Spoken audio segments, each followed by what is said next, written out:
মন্দাক্রান্তা সেনের লেখা স্বপ্নরূপেণ। আমি বিশ্বাস করি তুমি পারো।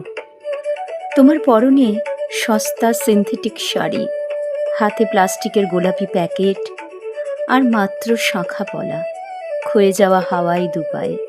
তুমি খুব সেফটিপিন ভালোবাসো মনে হয় আর কিছু ভালোবাসার কথা মনেই হয়নি তোমার কখনো।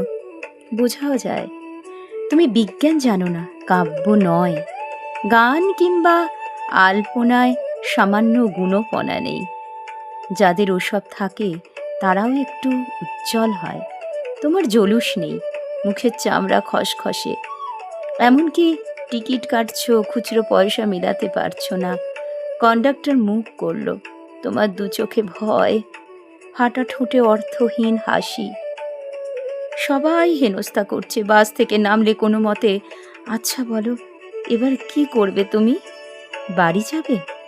বর ঘরে নেই, ছেলেমেয়েরাও নেই, রান্না করবে ভালো মন্দ কিছু? তাও বুঝি পারো না তুমি? তেল নেই, গোটা দুই আলু পড়ে আছে, ওসব বললে কি হয়? যারা পারে অন্নপূর্ণা, চালে ডালেও অমৃত বানান। রাত বাড়লে একে একে ঘরে ফিরল তোমার সংসার, খাওয়া ও বিছানা হলো, রাত হলো, কিছুই পারলে না।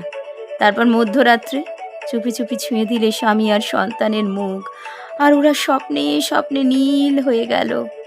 আমি বলেছিলাম তুমি পারো, শুধু কেউ বিশ্বাস করলো না।